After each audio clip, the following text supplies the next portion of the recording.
ঢাকা বিশ্ববিদ্যালয় কেন্দ্রীয় ছাত্র সংসদ নির্বাচন জাতীয় ভোটের প্রতিফলন নয় বলে মন্তব্য করেছেন জাতীয় নাগরিক ঐক্য সভাপতি ও সাবেক ভিপি মাহমুদুর রহমান মান্না। মান্না বলেন, এই ভোট জাতীয় নির্বাচনের প্রতিফলন করবে না।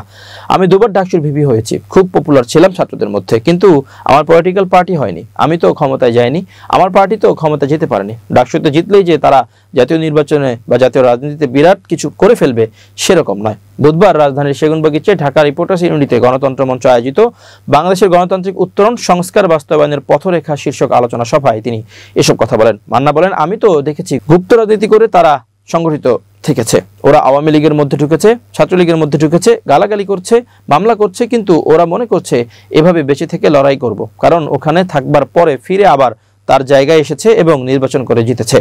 রাজনীতি একটা কঠিন সংগ্রামের বিষয়, রাজনীতি একটা বুদ্ধিবৃত্তির লড়াই, একেবারে হালকাভাবে নেওয়া যায় না। ঢাকা বিশ্ববিদ্যালয় কেন্দ্রীয় ছাত্র সংসদ ডাকসু হল সংসদ নির্বাচনের ভোট গ্রহণ অনুষ্ঠিত হয় 9 সেপ্টেম্বর। এই নির্বাচনের শীর্ষ 3 পদে বিজয়ী হয়েছে জামাতের ছাত্র সংগঠন, বাংলাদেশ ইসলামী ছাত্র শিবির সমর্থিত প্যানেল, ঐক্যবদ্ধ শিক্ষার্থী জোট।